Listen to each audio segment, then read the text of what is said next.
Why are you certain that there is someone who made this table when you've not seen the maker of this table? This specific one. Because it's probably a manufacturer, right? Why do you say that? Does it because it has design, has language? I checked, they're probably right. No, but I mean, why do you assume without checking? Because like all tables are manufactured. Why? Because they require design. So they require you to bring material together, to have knowledge of language, to bring plastic and metal and wood together, which cannot happen by itself, right? If I said to you that it's just a storm and the storm made the table, you're not going to believe me, would you? Right? I wouldn't believe myself too, you know? So what we're saying as Muslims is this: when you see something that has signs of design, you infer the designer. You do not need to see the designer yourself. For example, the pyramids. You believe someone made the pyramids, right? You cannot see the makers of the pyramids because you don't know who made it, right? But we still believe there is a maker based on the design that we see on the pyramids, right? Yeah, that's because they're complicated. Excellent. On how to make a table from IKEA, I can probably do it. Let me use your own words. It's complicated or complex, right? Which one is more complex, the table or you? You or the universe? So if this simple table by necessity requires a maker, if this simple table by necessity has a maker, can you and the universe come into existence without a maker? Using the same analogy? Saying that God is the maker, right? I'm saying that if something is so complex, like the universe, like if something simple like this requires intelligence, requires knowledge of language, requires to bring complex material together, the universe will require something far more intelligent, wise, and powerful. Would you agree with me? So this is what we say, right? So when you say you're not sure, that's what we say. We say when you look at the universe, the alteration between the day and the night, you see the rain coming from the sky, right? The same water goes in the tree. This tree gives you different fruits. It's the same water, but the fruits come out, different fruits, different colors, different nutritional values, right? You want to say something, I think? Yes, go ahead. So could you not say that like all of this we can explain with science? Like what scientists know? I'm not trying to like... No, it's okay. I want you to ask questions. I want you to engage. What is science? I'm not good at science. I'm just asking. No problem. I'll answer you. You know how like the weather can be explained because of like pressure? Excellent. I know what you're saying. Let me explain to you. Science is the study of the physical world, natural world, through experimentation. You make experiments. Repeatability, you repeat the experiment. And falsification. So either you falsify the theory or you keep the theory for now based on the data that you have. This is what science is. Yeah? That same science is developed by a Muslim. The method you're using today was developed by a Muslim called Al-Hassan ibn al-Haytham in Andalusia in Spain. Now, science explains something which already in existence. For example, if your auntie bakes a cake, okay? Science can explain how the cake was baked. Yeah. How much sugar, how much salt, how much... But science itself is not a human being that will bring the material together of the cake. You will require something to do that. You understand what I'm saying? So you require your auntie and you require the material to be there and you require your auntie as a cause to make the cake. Then science just observes something which is already there. So science can observe and explain how the universe functions, but it cannot tell us where the universe came from or the material of the universe. Do you see what I'm trying to say? I see where you're coming from, but that's why I don't know. Because I don't think that everything is just like because it is like I believe there's a reason, but I don't know what that reason is. Excellent. So we say if you look at the universe, through the universe you can know. Like as I said to you, you need something with a human intelligence to make this table. Animals cannot have enough intelligence to bring language and words together and plastic, right? So you assume something about the maker already without meeting him. You assume he's intelligent, he's a human being, right? It combined X, Y, and Z. When I look at the universe, I have to assume that whatever created the universe cannot be a human being. Because you and me don't have the power to create a universe. You agree? So God is not a human being. In Islamic belief, Allah is not a man or a woman, is not an idol, is not a picture, is an entity, and we don't get. If I said to you, think about a color that does not resemble any color in existence, can you do that? No, because you have not experienced it. Allah, we have not experienced Allah. So we cannot understand how Allah is, but we realize it's something magnificent beyond our comprehension as human beings. You understand what I'm saying so far? A-level philosophy. Philosophy, okay? And so a lot of what you're saying, like I'm thinking like, oh, there's reasons, like you can't prove prove it, so you don't know if it's knowledge, you don't know if it's real. You know what you're saying is excellent. You know why? Because what you're saying right now is so important for me. Because a lot of people, I would say, in the Muslim community, they do not understand the harm effects of philosophy. Right? The Western philosophy I'm talking about. Western philosophy installs within you something which we call doubt. It installs with you this idea that nothing is certain. Nothing is real. Nothing is, yeah. And that leads you to just contradictions. Because in reality, in order for us to live, we need to have certain things as assumptions. Like we have to assume we exist. The universe is in existence, right? The universe is consistent. Everything will continue to be the way it is. In order for science to work, we have to assume the sun will rise and it will set. You get the point? So these are assumptions that you need. This basic kind of knowledge. If you don't have as a human being, you cannot function. Even in philosophy, there is assumptions, like the laws of contradiction, for example, that two contradicting things cannot exist. All of these issues are assumptions. We say as human beings, Quran leads you to certainty. Right? Yeah. If you are certain you're existing, you're here, you have to also be certain that there is a creator. Right? Because if I'm here, I didn't create myself. I cannot come from nothing. There has to be something outside myself and the universe that brought us into existence, right? Yeah. How do we know that this is God? As I said, by looking at the universe. So if the universe is like a lollipop, then I'm not going to say God made it, because anyone can make a lollipop. But the universe, because it's so complex, so vast, has so much design within it, you'd say that it has to be something with these characteristics, right? My advice for people is to stay away from philosophy. That's why I would advise people. I regret it. Yeah, I understand. It makes life complicated. Do you know why people study it? They think they're intellectual and smart. When you say to someone, would you agree with me? Right. When you're standing in front of the people, someone says, I study philosophy. Oh, that's amazing. I don't understand it myself. So yes. I can't say that I'm intellectual and smart. Yes. I'm sure you are intellectual, but I'm saying you are intellectual without philosophy. Yeah. This is the point we're trying to make. You know, the Quran, when you read it, a baby can understand it, and a farmer can understand it, and a professor can understand it. So Allah is sending guidance for everyone. Allah is not sending philosophical, very deep language that only you need a professor to understand. How can it be for everyone then? You understand? So what we say is, my personal definition of philosophy, just people, as I said to you, trying to act smart, using terms they don't understand. You know what? I understand that because Yes. I don't understand it and I learn it. I don't understand it, so Absolutely. Look, I agree with you. I'll tell you, the philosophers themselves don't understand. Yeah, they just speak. Yeah. They just speak with You know, nothing to it. even- And then, like, when it comes around to it, like, they doubt their own selves. Like, they put forward a theory and then put forward a theory against their theory. So they don't even understand what they're saying. And they keep going in a circle, Yeah. and nothing is ever certain. Do you agree? That's why Allah says to us, this book here, says this is the book about which, look, I'll show you the beginning of the Quran. This is something beautiful. Look. This is the beginning of the Quran, yeah? So we have chapter 1, which is very small, and then we have the biggest chapter, which is chapter 2, which is the real beginning, you can say, you know? Now, if you see here, this is the book about which there is no doubt. A guidance for those who are conscious of Allah. Those who believe in the unseen. Establish prayer and spend out of what we provided for them. Those who believe in what was revealed to you and what was revealed before you, and they are of the hereafter certain. So the Quran here is saying few things. First, this book has no doubt. So I don't need to go in a circle around myself, right? Second thing, it says that the afterlife, this book is for those who are certain of the afterlife. I've not seen the afterlife, right? So you just believe in, like, I accept its existence. I don't like to use the word belief. I'll tell you why. Because in the West, people think belief means to accept something without evidence. Correct? That's what people, he just believes it. No, we don't believe that. We say that belief, in our perspective, is something that is based on evidence as well. But once I reach a sufficient level of evidence, I don't go around myself again as a circle and start questioning it. Do you get the point? I accept the assumptions. And no one actually applies philosophy in their life. Yeah. So if you do, like, if you doubt everything, you should doubt whether something can drop on top of you right now from the sky and you die, right? So you're not going to even exit your house. You doubt that maybe you catch some disease from this here or there. Do you get the point? People don't apply philosophy. It's just some idea in the brain that is wasting your time. You get the point? So what we say is, this Quran is guidance. There is evidences for it being from God. For example, Prophet Muhammad, the Prophet and the Messenger that brought the Quran 1,400 years ago, that Messenger of God could not read or write. Prophet Muhammad. You know, in Mecca there was very barely anyone who could read or write. You know, they were illiterate people. And in Mecca they had no telescopes, no microscopes, no scientific equipment. Imagine yourself in a Bedouin country, just camels around you and a tent, right?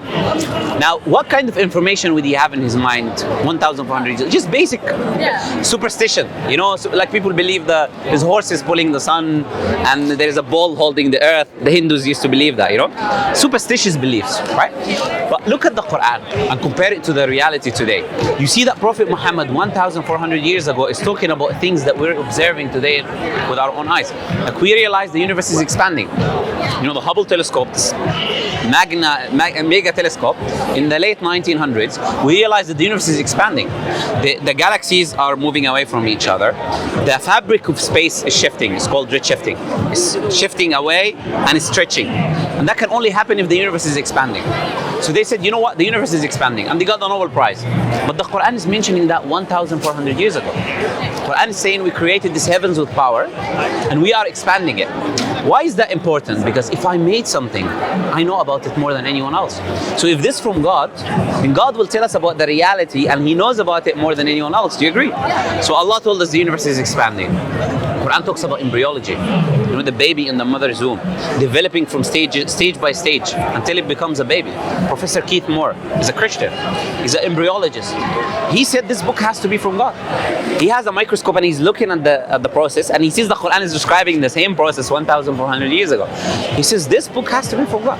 Prophet Muhammad has to be a prophet, you know, even though he's a Christian and he died as a Christian, but he admitted that this has to be from the Creator, right? Quran talks about biological life and how everything is created from cells, and how cells are 60 to 70% water. The Quran says every living thing is made from water. So Allah is telling us. Yeah. You want to say something? Yeah. That's but I get it. I get it. So do you understand why we say it's not just we say that it's just blind faith? Yeah. We say there are evidences. Evidence, yeah. Yes, we have evidences. That's one type, by the way. You told me a lot, and I believe it's true. Yeah. But you're telling me that came from. Yeah, and all of that is here, right? So if you open the Quran, like chapter 21, verse 30, look, I'll give you an example of what I was saying, you know? And while you're reading the Quran, you will see already that what I'm telling you is there, you know? Look. Have those who disbelieved not considered that the heavens and the earth were joined to as one entity, and we separated them? And then we created from water every living thing. Will they not believe? It's a question for you, you know? Okay. So the Quran is mentioning water here, creating everything living from water. It can show you also embryology and all of that. So these are information within the Quran that shows it's from God. But not only that, Prophet Muhammad predicted the future. Like, you know, today me and you are living in this society. Prophet Muhammad predicted what's going to happen in it. For example, where's the tallest building in the world today? You know, it's in Dubai. You know Burj Khalifa? Have you heard of Burj Khalifa in Dubai? Yes. I thought it was the Taj Mahal. No. But the tallest That's one building. of them, right? Yeah, no. It's I don't think it's tallest. It's one of the sites, the scenes for culture and things like that. But it's not the tallest.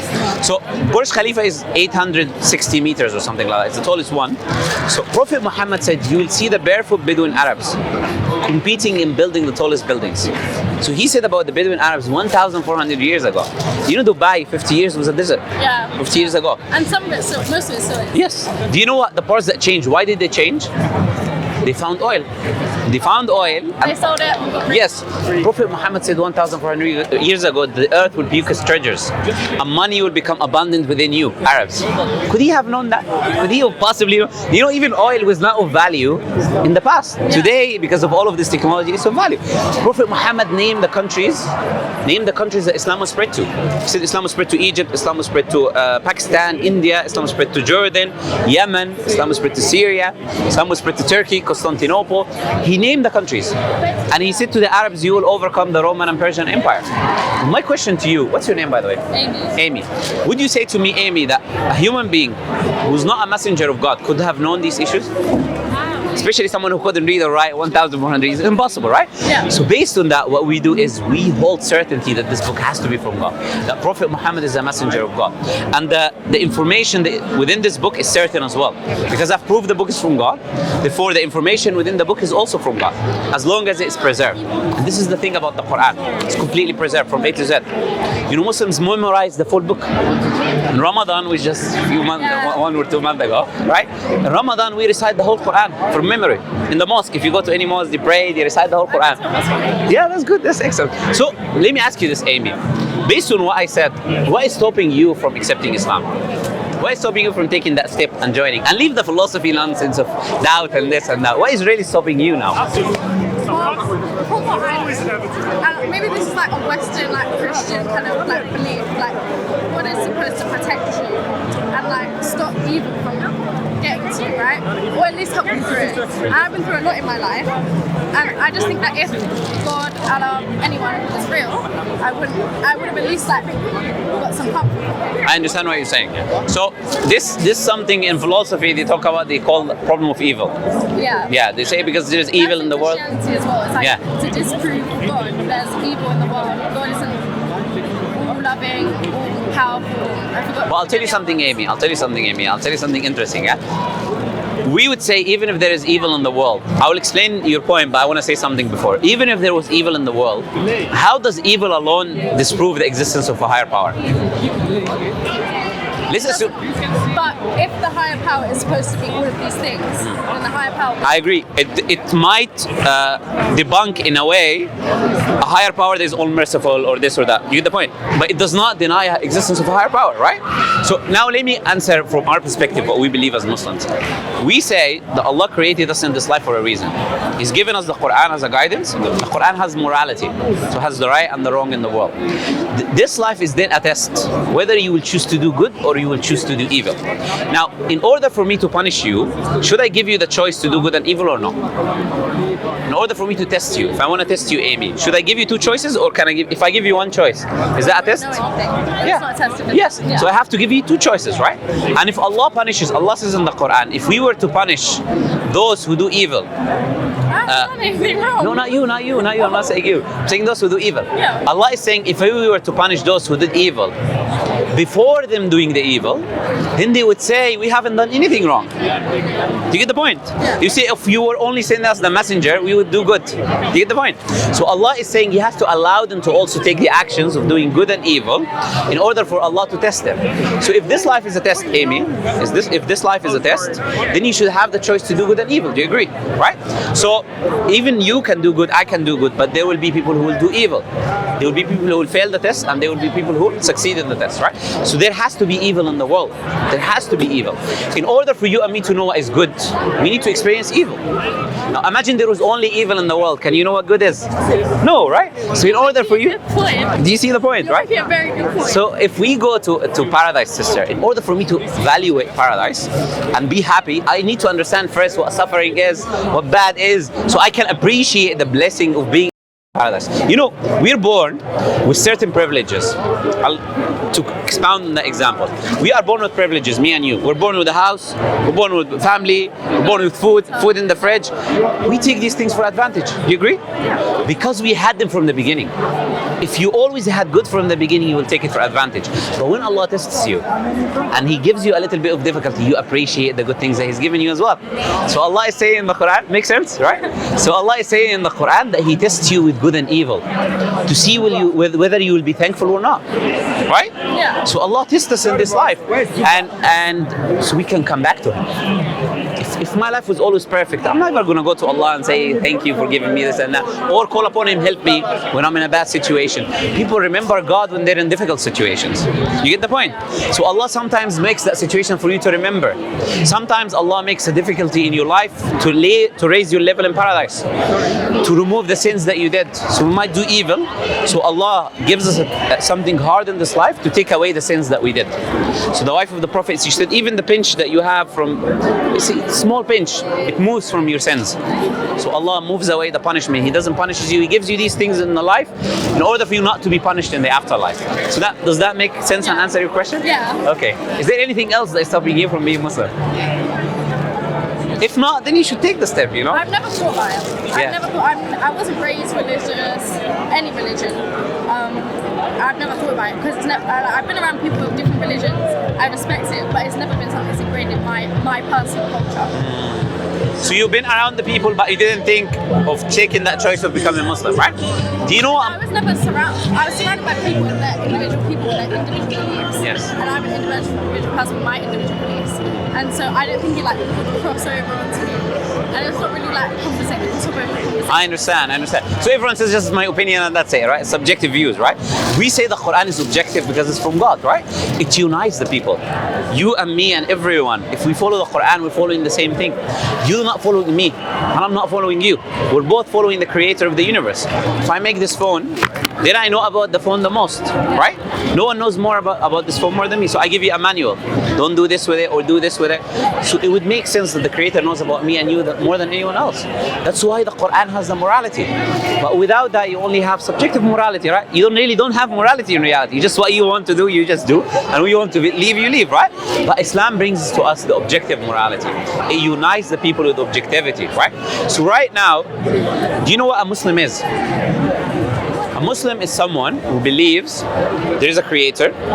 That creator is not a man or a woman, right? Creator created everything, does not. As I was telling you, all powerful, created the world, is merciful, is wise, right? And he sends messengers like Jesus, Moses, Noah, Abraham, and these people. They bring revelation from God. And Prophet Muhammad is the last messenger who was sent to us, and he brought the Quran for us as a messenger. If someone believes in these two basic things, then that person believes what a Muslim believes. So if you were to think after what I told you, it would make sense that Prophet Muhammad is a messenger, as you said, Allah is the creator, created the world, then in essence, in your heart, you believe what a Muslim believes. You get the point, right? But if you testify, then you officially become a Muslim. You officially enter the faith of Islam, right? And then there are practices that you take your step by step. Because a lot of people, they think, okay, well, I'm going to tell my family, or I'm going to do this, or I'm going to do that. We usually say, keep it for yourself in the beginning, right? Become Muslim, read the Quran, think about things step by step. Any questions, you can come here any day, no problem. Come next week, I'm here. Yeah, as well. Yeah, I can talk to him as well. And we're happy to answer any questions. Yeah, he told me. Yeah. So any questions you have, anything you want to ask, you can ask, and then we can answer you, right? So I was not saying him because some people are specialized in certain fields. Like for example, you're just like general. Sorry? You say it as a whole. Yes. So I'm saying the best thing is if you have religious questions, to go to someone who studied religious discourse and comparative religions, right? So you like studied it? Yeah. I'm not. There's people in Oxford Street that just preach the Bible. Yes. You're not like that. No, I would say I did a lot of self-study as well, right? I went to university for Islamic studies, but I also did a lot of self-studies. Like we didn't learn the Bible in university and other religions. I had to do my own self-studies on that, right? But the point is, I engage with people. I deal with questions, common questions that people come with. Someone who's just a lay person, you wouldn't go to him for a heart operation. Do you get the point? Because he didn't study it. So we say that religion is the same. You need to go to the people who are specialized, who know. That's why I said you can come anytime. We're here is a free space, public space. You can ask anything you want, right? Yeah. So I'm saying after a person becomes a Muslim, then you read the Quran, you take a step by step. I will connect you with sisters. They can teach you how to pray and everything you need to know. And then take it a step by step. You don't need to change anything in your life in the beginning. Just learn about Islam, learn about the Quran, learn about how to pray. And gradually, a step by step, you'll understand how it influences your life, right? So if it makes sense to you, you should become Muslim then. You want to do it? You're making commitments. I don't know. Think about it. Yeah, I want it to be your choice, right? Usually I ask the people, do you want to accept? Like, even if I didn't, I like to study it because I like to have an understanding of what other people Absolutely. think. You can't just be an ignorant person. Yes. Like, this person thinks this, I don't know why they think that. I don't care that they think that. So I'm going to move on with my life. You don't know. That, so I don't care. Absolutely. I don't like to be that Absolutely. Being ignorant of other people, you're afraid of them sometimes as well. You don't know what these people be. You cannot have commonalities between you and them. It's always good to learn about things around you, right? I want it to come from you as a choice. Even if it doesn't come today, comes tomorrow, comes next year, it doesn't matter. I don't want you to feel pressure that someone wants you to do something. But I'm saying if it makes sense to you, look into it. Yes, look into it. Look into it more, read more. And when you feel like, okay, this is from the creator, take that step, and no one is going to stop you. We'll be more than happy for you to do it, Do you have any other questions? Because you did ask one question. No other questions, yeah? Okay, I'll give you the Quran then.